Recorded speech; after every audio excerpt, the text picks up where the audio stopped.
Halo adik-adik semuanya, apa kabarnya hari ini? Semoga selalu dalam keadaan sehat, prima, dan siap untuk belajar ya.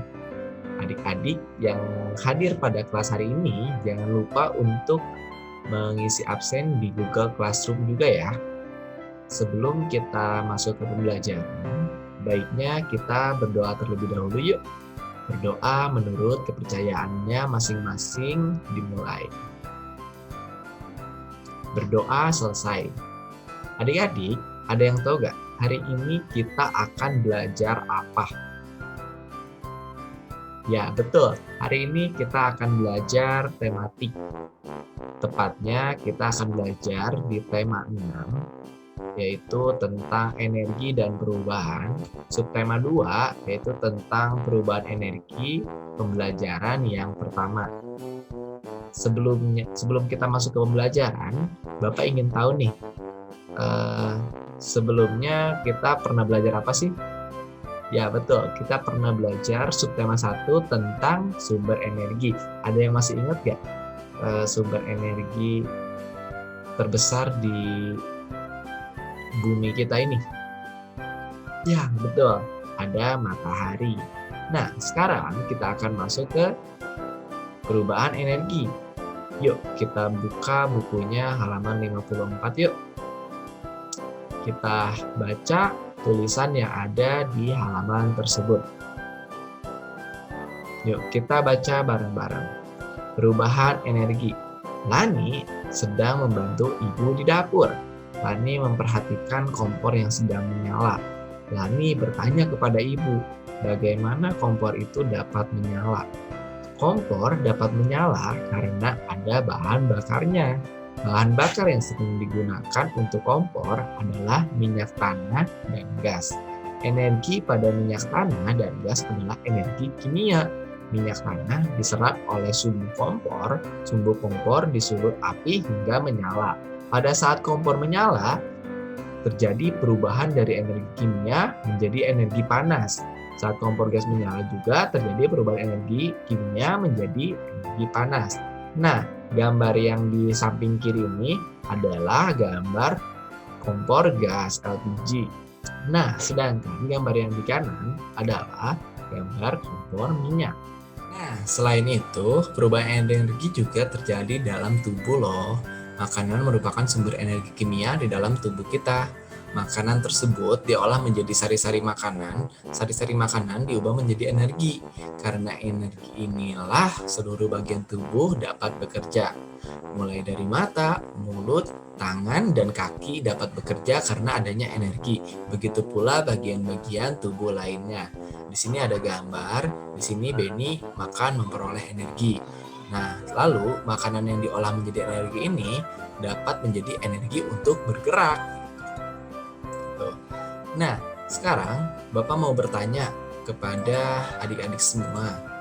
Coba, adik-adik, mengapa sih kompor ibu dapat menyala? Ya, betul. Jadi, kompor dapat menyala karena adanya bahan bakar. Tadi kita sudah menemukan dalam teks sebelumnya. Jadi, bahan bakar untuk kompor minyak yaitu minyak tanah. Adapun juga bahan bakar untuk kompor gas yaitu gas LPG. Nah, pertanyaan selanjutnya, coba perubahan energi apa sih yang terjadi saat kompor menyala? Ya, betul. Jadi, saat kompor menyala, perubahan yang terjadi itu adalah energi kimia menjadi energi panas yang dikeluarkan oleh api.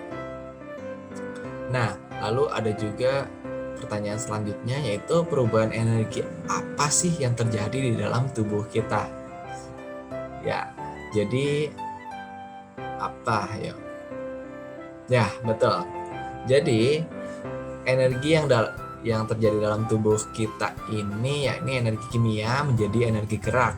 Karena saat kita makan, makanan itu mengandung energi kimia.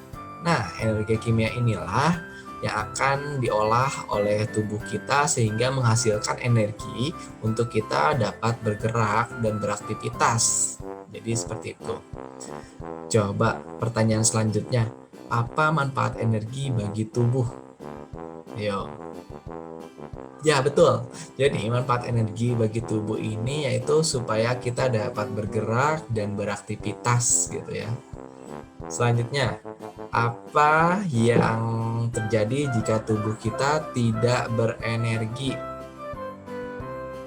Ya, betul ya. Kalau kita tidak memiliki energi, pastinya tubuh kita akan lemas. Seperti itu. Nah, adik-adik, coba deh kita amati lingkungan di sekitar kita. Perubahan energi apa aja sih yang ada di sekitar kita? Nah, di sini Bapak punya contoh peristiwa perubahan di sekitar rumah dan di sekitar sekolah. Berikut ada di dalam tabel.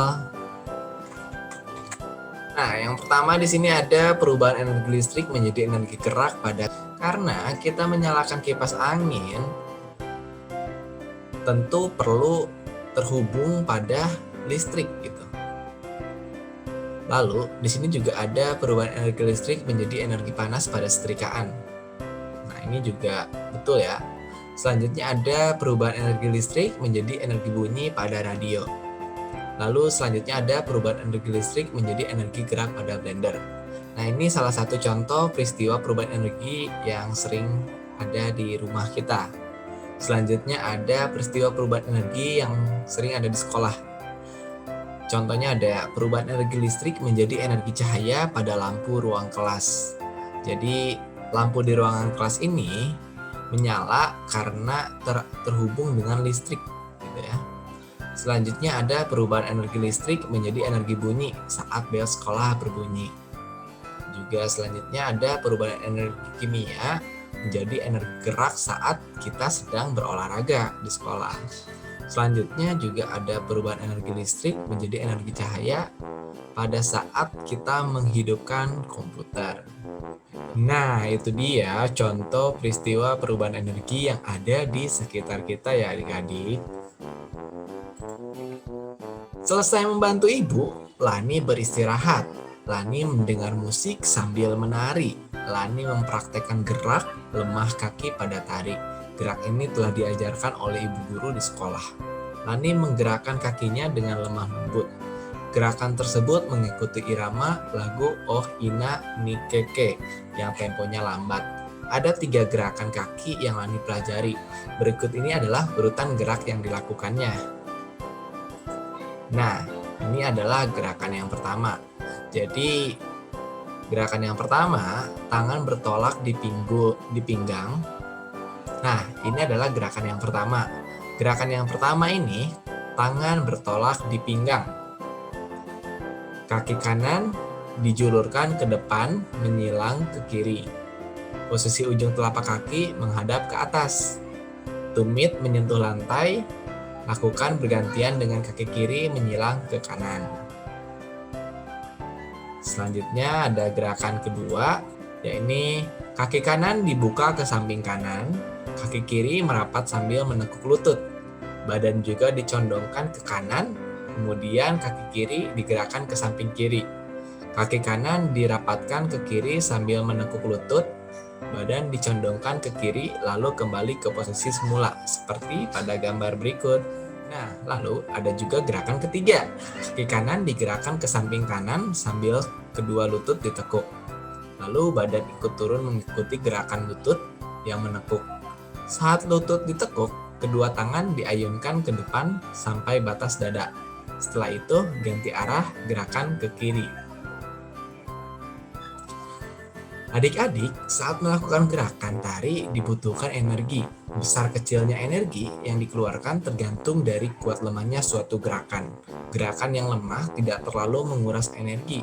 Tempo musik yang lambat sangat mempengaruhi kuat lemahnya gerakan tari. Tidak terasa sudah 1 jam Lani berlatih menari. Lani berlatih sejak pukul 12.30. Sekarang Lani merasa sangat lelah. Lani pun pergi ke kamar untuk istirahat tidur siang. Sampai kamar, Lani langsung membaringkan tubuh dan tidak lama kemudian Lani pun tertidur. Tepat pukul 16.00, Lani terbangun. Jam dindingnya berbunyi. Lani segera mandi. Selesai mandi dan ganti pakaian, Lani mengulang pelajaran Kebetulan ada pekerjaan rumah yang harus dikerjakan. Lani mengerjakan PR dengan serius. Tidak terasa jam dinding menunjukkan pukul 17.30. Pekerjaan rumah Lani telah selesai. Dari cerita tersebut, mari kita jawab pertanyaan yang ada di buku bersama-sama. Tidak terasa sudah 1 jam Lani berlatih menari. Lani berlatih sejak pukul 12.30. Pertanyaannya, pukul berapa Lani selesai latihan menari di rumahnya? Tunjukkan dengan jarum jam. Ini dapat kita cari waktu selesai latihan itu sama dengan waktu mulai ditambah lama latihan. Jadi Lani itu mulai sejak pukul 12.30 dan lama latihan itu tertulis tidak terasa sudah 1 jam. Berarti Lani berlatih sudah 1 jam. Jadi 12.30 ditambah 1 jam. 12.30 ditambah 1 jam berapa ya adik-adik? Ya, betul. 12.30 ditambah 1 jam sama dengan 13.30. Jika ditunjukkan dengan jam seperti ini. Selanjutnya, sekarang Lani merasa sangat lelah. Lani pun pergi ke kamar untuk istirahat tidur siang. Sampai di kamar, Lani langsung membaringkan tubuh. Tidak lama kemudian, Lani pun tertidur. Tepat pukul 16, Lani terbangun. Pertanyaannya, berapa lama Lani tidur siang? Nah, jadi lamanya Lani tidur siang dapat kita cari dari waktu bangun dikurangi waktu mulai tidur. Nah, jadi di situ tertulis Lani terbangun pukul 16.00. Sedangkan waktu mulai tidur, Lani mulai tidur pukul 13.30. Jadi pukul 16 dikurangi 13.30. Coba kita hitung 13.30 ke 16. Berapa jam ya? Ya, betul. Siang selama 2 jam 30 menit. Oke, selanjutnya. Kita lanjut ke contoh soal berikutnya ya. Tepat pukul 16, Lani terbangun. Jam dinding berbunyi. Lani segera mandi. Selesai mandi dan ganti pakaian, Lani mengulang pelajaran. Kebetulan ada pekerjaan rumah yang harus dikerjakan. Lani mengerjakan PR dengan serius. Tidak terasa jam dinding menunjukkan pukul 17.30. Pekerjaan rumah Lani telah selesai. Berapa lama Lani mengerjakan pekerjaan rumah?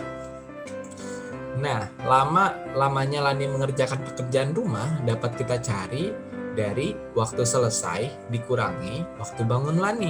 Jadi, kita jumlahkan saja waktu selesainya tertulis pukul 17.30 dikurangi 16.30.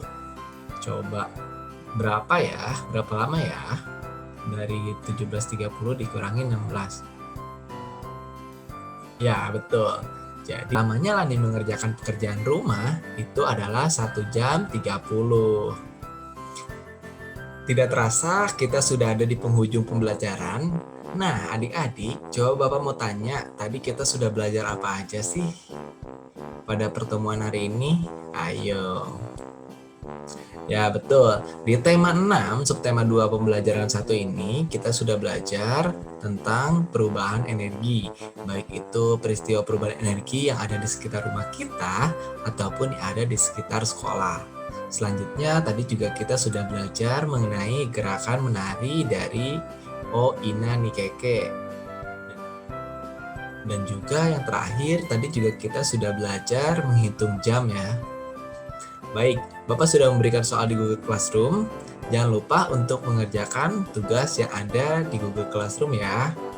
Sebelumnya, mari kita tutup pembelajaran dengan berdoa. Berdoa menurut kepercayaan masing-masing, dimulai. Berdoa selesai.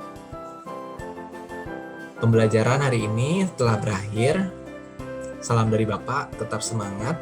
Sampai jumpa untuk besok. Bye.